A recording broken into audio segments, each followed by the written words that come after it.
Assalamualaikum warahmatullahi wabarakatuh. Perkenalkan, nama saya Rega Yuna Erlangga, NIM 18090305047. Jadi pada video kali ini saya ingin menjelaskan cara pengerjaan dari soal ujian akhir semester genap mata kuliah Operational Research 1. Jadi kita langsung aja ngelihat soalnya ya. Jadi ada 3 soal. Di soal pertama ini itu ditanyakan tentang penugasan atau assignment. Jadi di assignment ini tuh bisa kita lihat ada 3 pegawai suatu perusahaan yang masing-masing akan ditempatkan menjadi kepala bagian pemasaran di suatu kota tertentu. Ada 4 kota. Jadi di sini ada 4 kota dengan 3 pegawai. Yang ditanyakan, bagaimana penempatan ketiga orang yang ada sehingga biaya yang dikeluarkan perusahaan untuk memberikan tunjangan jabatan kepada ketiga orang tersebut menjadi minimal. Berarti ini yang ditanya minimalisasinya. Jadi langsung aja ke jawabannya. Karena sebelumnya cuma ada 3 pegawai dan penugasannya ini ada di 4 kota, jadi untuk menutupi kekurangan pegawai itu kita menggunakan dummy. Jadi dummy ini itu untuk istilahnya ya menutupi variabel yang menutupi kekurangan dari pegawainya. Karena yang ditanyakan minimalisasi, saya langsung aja di tiap kolom yang ada kita cari nilai terkecil. Ini saya sederhanakan dari menjadi puluhan ya. Dari ratusan menjadi puluhan ini saya sederhanakan. Jadi kita cari ya nilainya paling terkecil di tiap kolom. Setelah kita mencari nilai terkecil di tiap kolom baris, kemudian kita kurangin di sesama kolomnya. Jadi 14 kurang 24, 14 kurang 15. 10 kurang 22, 17 dikurang 10, 21 dikurang 10, 20 dikurang 10. Untuk dummy itu sendiri, dia mempunyai nilai 0. Untuk dummy itu 0 nilainya. Jadi hasilnya seperti ini, 10, 0, 1, 0, 12, 7, 11, 0, 10. Setelah itu kita menarik garis di tiap masing-masing nilai 0 yang ada. Jadi hasilnya seperti ini. Kita bisa ngelihat di sini garis yang dapat ditarik itu terdapat 4 garis. Sehingga hal ini sudah menunjukkan nilai sudah optimum atau sudah maksimal. Kemudian kita langsung masuk ke bagian penugasannya. Bisa dilihat untuk di kota Banjarmasin dapat ditugaskan oleh Novi dan Dami, Pontianak dapat ditugaskan oleh Ika dan Dami, Palangkaraya dapat ditugaskan hanya oleh Dami, Tarakan dapat ditugaskan oleh Ari dan Dami. Jadi dapat ditarik kesimpulan untuk di Palangkaraya hanya dapat dikerjakan oleh Dami, sehingga Dami sudah mengambil pekerjaan di Palangkaraya. Untuk di Tarakan hanya dapat dikerjakan oleh Ari, karena Dami sudah mengambil pekerjaan di Palangkaraya. Begitupun dengan Pontianak, hanya dapat dikerjakan oleh Ika. Banjarmasin hanya dapat dikerjakan oleh Novi. Jadi, setelah memperhatikan tabel dapat diambil kesimpulan sebagai berikut. Novi akan memegang jabatan di Banjarmasin, Ika akan memegang jabatan di Pontianak, Dami akan memegang jabatan di Palangkaraya, Ari akan memegang jabatan di Tarakan. Sehingga total biaya yang dikeluarkan adalah 340 dalam puluhan ribu rupiah. Biaya minimal yang perlu dikeluarkan oleh perusahaan adalah 340 dengan kota Palangkaraya tidak ada yang menempati tempat tersebut. Karena kota Palangkaraya ditempati oleh Dami. Kita lanjut ke soal nomor 2. Di soal nomor 2 adalah soal program linier tentang transportasi, di mana terdapat 3 sumber dan 3 tujuan. Pertama ada pabrik A, pabrik B, pabrik C, dan kota Solo, Kudus, dan Tegal. Masing-masing mempunyai kapasitas dan permintaan tiap bulan itu 200 ton. Ini adalah biaya transportasi dari pabrik ke masing-masing kota. Yang ditanyakan adalah bagaimana distribusi sumber daya guna memenuhi kebutuhan dari ketiga kota besar tersebut. Karena NIM saya 47, saya menggunakan metode NWC atau Northwest Corner. Ya, langsung saja kita bisa menjawabnya. Ini saya sederhanakan lagi sama seperti sebelumnya. Saya bagi ribu. Di metode Northwest Corner ini bisa dibilang adalah metode pojok kiri atas. Jadi dalam pengerjaannya ini kita berfokus di pojok kiri atas dari tabel. Jadi bisa bilang itu 20 di sini ya. Jadi untuk di Kota Solo itu memerlukan demand 50. Pabrik A dapat mampu mengirim sebanyak 10 supply. Sehingga kita bisa langsung mengirim sebanyak 50 kepada Kota Solo dari pabrik A. Lanjut, dikarenakan Kota Solo sudah terpenuhi demand-nya, jadi kotak yang tersisa itu ada 5, 8, 20, 10, 10, dan 19. Kemudian kita isi lagi, di pojok kiri atasnya itu ada 5. Dikarenakan pabrik A sudah mengirim 50 ke Kota Solo, tersisa 40. Sehingga pabrik A dapat mengirim lagi 40 sisanya ke Kota Kudus. Sehingga di Kota Kudus tersisa 70. Lanjut lagi, dikarenakan pabrik A sudah kehabisan supply, sehingga baris ini dicoret. Jadi yang tersisa adalah 20, 10, 10, dan 19. Sehingga pojok kiri atasnya adalah 20. Pabrik B memiliki supply 60, sehingga dikarenakan di Kudus kekurangan 70, langsung saja kita masukkan pabrik B mengirim full ke Kudus sebanyak 60. Sehingga Kudus masih kekurangan 10 stok barang yang harus dipenuhi. Kita lanjut lagi. Yang tersisa kotak sel yang kosong adalah 10 dan 19. Yang dipilih adalah pojok kirinya ini 10.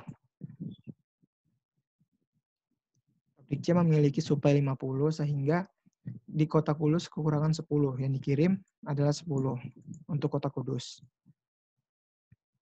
Dan yang terakhir itu adalah yang tersisa ini 19. Langsung dimasukkan 40. Yang dapat dilihat, untuk tiap masing-masing kota semuanya sudah terpenuhi kebutuhan stok yang diperlukan. Sehingga total biaya yang dikeluarkan adalah 20.000 dikali 50, 5.000 dikali 40, 20.000 dikali 60, 10.000 dikali 10, dan 19.000 dikali 40. Dengan total biaya pembayaran adalah Rp3.260.000. Kita lanjutkan ke metode MODI, yang dimana ini untuk mengoptimalkan dari metode NWC sebelumnya. Di mana di sini kita perlu diketahui U1, U2, U3, V1, V2, dan V3. Ini sebagai bantuan dari variabelnya. Jadi variabel basisnya untuk XA1, yaitu ini, U1 ditambah V1 sama dengan 20. Untuk XA2, yaitu yang ini, U1 ditambah V2 sama dengan 5. Terus berlanjut hingga XC3. Ya. Kita untuk iterasi pertama ini kita permisalkan U1 sama dengan 0. Sehingga V1 yang didapatkan adalah 20. Kemudian untuk V2, dikarenakan U1-nya 0, berarti V2-nya adalah 5.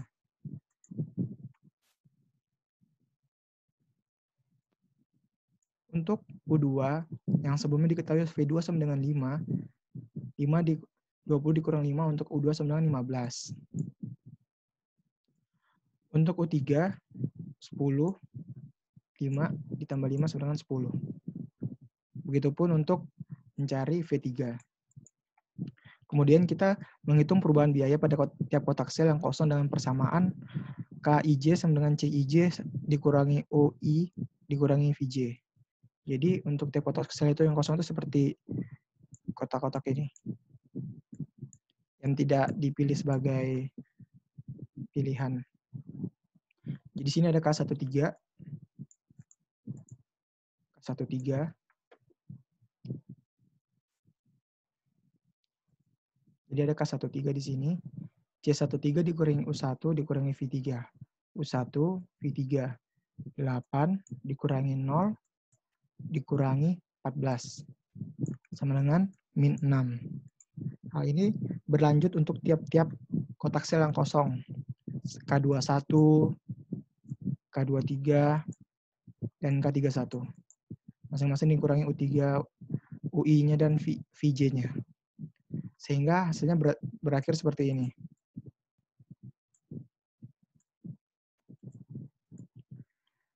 Kita pilih data yang memiliki nilai negatif terbesar untuk dialokasikan. Jadi yang bisa kita negatif terbesarnya itu min 20 ya. Min 20 adalah nilai negatif terbesarnya.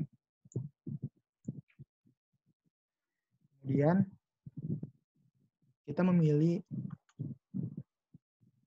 K21 yang dimana sebelumnya itu adalah memiliki nilai min 20, kita masukkan sebagai entering variabel. Entering variabel. Untuk hal ini kita menggunakan metode stepping stone seperti bentuk panah ini. Di sini tuh adalah plus 1, min 1, plus 1, min 1, dan plus. Berdasarkan dari tabel di atas, C21 adalah entering variabel, maka perlu dialokasi dari tabel di atas atau di sampingnya. Minimum C11, C22. Sehingga minimum nilai yang didapatkan adalah 50. Hingga hasilnya seperti ini. Jadi C21 ini 0 ditambah 50, sama dengan 50. Karena ini plus 1. Kemudian C11 itu ini kan 50 sebelumnya, ditambah 50 dikali min 1 sama dengan 0. Ini positif, ini negatif, ini positif. Jadi ini ditambah lagi. Jadi ini sebelumnya 40 ditambah 50 jadi 90. Karena ini negatif, 60 ditambah 50 kali min 1 sama dengan 10. Jadi hasilnya seperti ini. Kemudian kita cari lagi U1, U2, dan U3-nya, V1, V2, dan V3-nya. Menggunakan metode yang sama seperti sebelumnya. Jadi kita lihat di sini ada kolom sel kosong yang baru yaitu K11. Ini kita cari dengan U1 sama dengan 0, V1 sama dengan 0, hingga dia menghasilkan nilai 20. Bisa kita lihat di sini dikarenakan masih ada nilai yang negatif yaitu min 6 dan min 19. Kotak sel yang kita pilih untuk dialokasikan adalah K23, yaitu ini 10. Ini yang kita pilih untuk dialokasikan.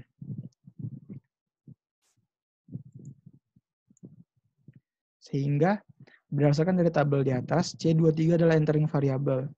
Maka perlu dialokasi dari tabel di bawah atau di sampingnya minimum C23 yaitu 10 dan C33 40. Kita menggunakan data yang paling kecil yaitu 10 sehingga hasilnya seperti ini. Untuk C23 karena ini positif 0 ditambah 10 sama dengan 10. Ini negatif dikurang 40 ditambah 10 min 1 sama dengan 30. Karena ini positif ditambah 10 ditambah 10 sama dengan 20. Yang ini negatif 10 ditambah 10 kali min 1 sama dengan 0.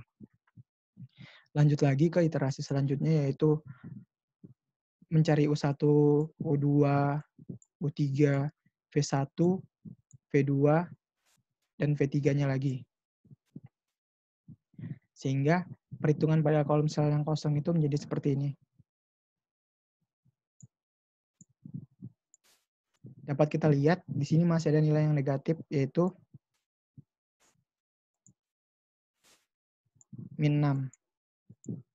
Min 6 adalah nilai yang masih negatif, itu K13. Jadi kita melakukan alokasi lagi pada nilai pada kotak sel K13 atau C13, yaitu ini.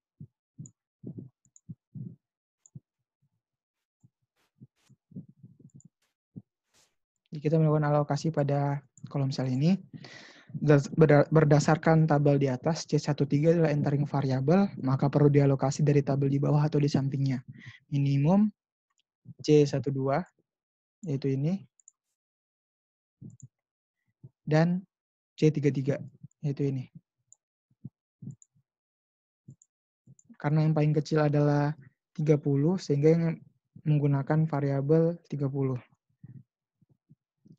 Dapat dilihat, untuk C13, 0 ditambah 30 sama dengan 30. Untuk C33, 30 ditambah 30 kali min 1 sama dengan 0. Untuk C32, 20 ditambah 30 sama dengan 50. Untuk C12, 90 ditambah 30 kali min 1 sama dengan 60. Sehingga kita hasil dari iterasinya itu seperti ini. Kemudian dicari lagi perhitungan pada kolom sel yang kosong. Kita dapat melihat di sini tidak ada lagi nilai negatif. Tidak ada lagi nilai negatif. Jadi dapat disimpulkan bahwa ini adalah kotak sel yang sudah optimal. Kemudian kita lakukan perhitungan 15.000 dikali 50 ditambah 5.000 kali 60 ditambah 10.000 dikali 50 ditambah 8.000 dikali 30 ditambah 10.000 dikali 10. Sehingga biaya optimal yang harus dikeluarkan oleh perusahaan sebesar 1.890.000.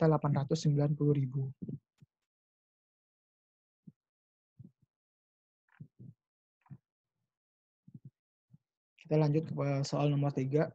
Ini adalah soal integer, yang dimana kita harus menggunakan metode branch and bound untuk menyelesaikan soal ini. Sebelumnya sudah diketahui dari hasil akhir metode simplexnya, untuk optimal dari problem di atas menghasilkan X1 sama dengan 3,75 dan X2 sama dengan 2,25. Namun, hal tersebut tidak visible karena kedua variabel non-integer.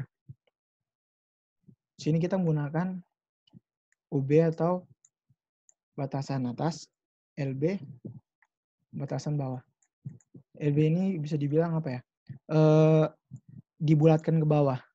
Bisa dilihat ini 3,75 jadi 3, 2,25 jadi 2. Sehingga Z-nya jadi 34. Ini LB. Baru kita buat akarnya. Karena di sini kita pakai UB, yang dipilih antara X1 atau X2 itu kita pilih dari yang punya variabel terbesar yaitu 3,75. Jadi kita pilih X1 sebagai entering variabelnya. Jadi kita mulai di model linear programming 2-nya. Ini untuk X1 kurang dari sama dengan 3.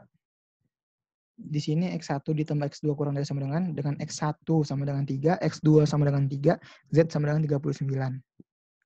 Untuk 9X1 ditambah 5X2 kurang dari sama dengan 45, X1 sama dengan 3, X2 sama dengan 3,6. Dengan Z sama dengan 42. Hal ini melewati UB yang dimana nilai sebelumnya itu 41,25. Jadi nilai ini tidak kita gunakan.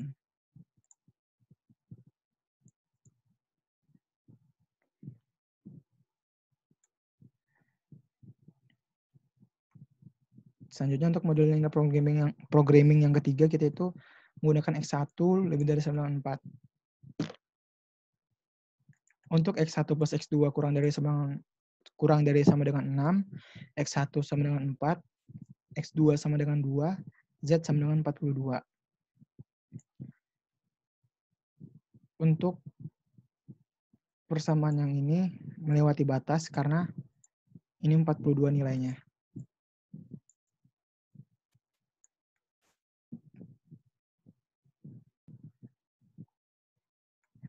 Untuk 9X1 ditambah 5X2 kurang dari sama dengan 45, X1 sama dengan 4, X2 sama dengan 1,8, dan Z sama dengan 41. Kemudian, ini memasuki persyaratan, dan kita kembali lagi ke akarnya dengan memasukkan nilai yang memasuki persyaratan.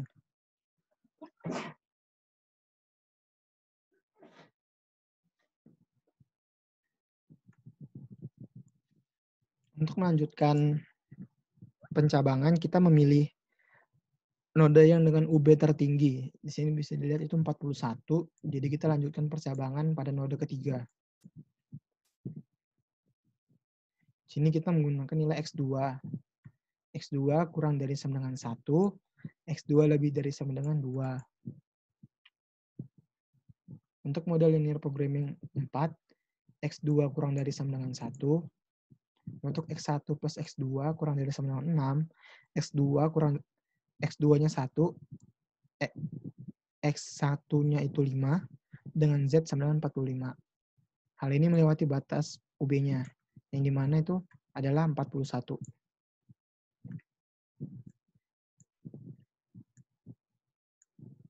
Kemudian untuk 9X1 ditambah 5X2 kurang dari sama dengan 45, X2-nya sama dengan 1, X1 sama dengan 4,44, dengan Z 40,56. Hal ini memenuhi syarat atau integer. Untuk model linear programming yang 5, dengan X2 lebih dari sama dengan 2, X1 plus X2 kurang dari sama dengan 6, X2-nya itu 2, dengan X1 sama dengan 4, Z sama dengan 42. Hal ini tidak memenuhi syarat karena melewati batas UB yaitu 41.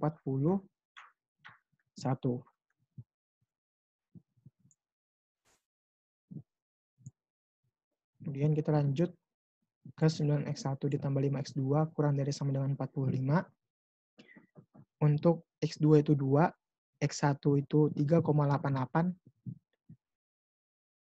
dengan Z sama dengan 41. Hal ini melanggar batas X1 lebih dari sama dengan 4. Karena di sini dia 3,88. Hal ini tidak memenuhi syarat. Jadi model linear programming 5 itu invisible. Bisa dilihat di tabel di akarnya. Jadinya seperti ini. Jadi kita lanjut ke pencabangan yang model linear programming 4.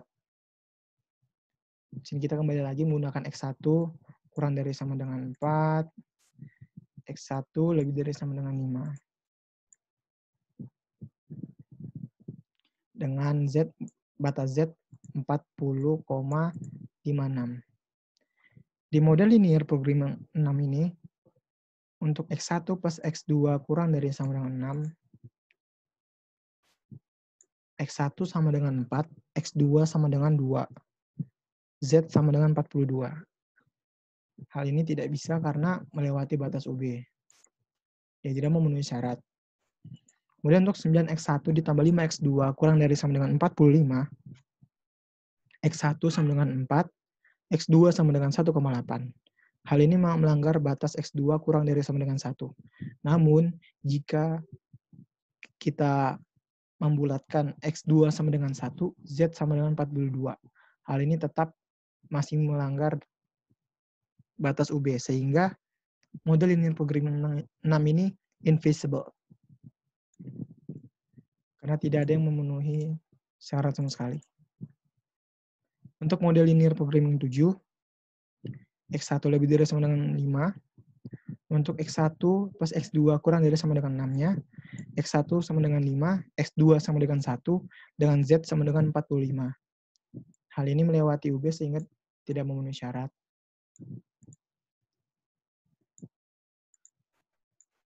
Untuk 9X1 ditambah 5X2 kurang dari sama dengan 45, X1-nya itu 5, X2-nya itu 0, dengan Z sama dengan 40. Ini memenuhi persyaratan dari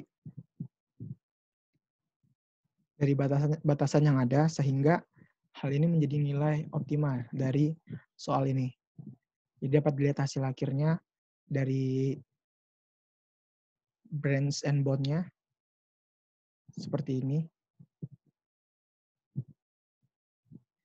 Jadi untuk iterasi pertama di sini, untuk model linear programming 5 dan 6 itu invisible. Jadi solusi untuk kasus tersebut adalah X1 sama dengan 5 dan X2 sama dengan 0. Dengan nilai Z sama dengan 40. Ya begitu saja dari penjelasan dari saya. Jika ada salah kata saya mohon maaf. Assalamualaikum warahmatullahi wabarakatuh.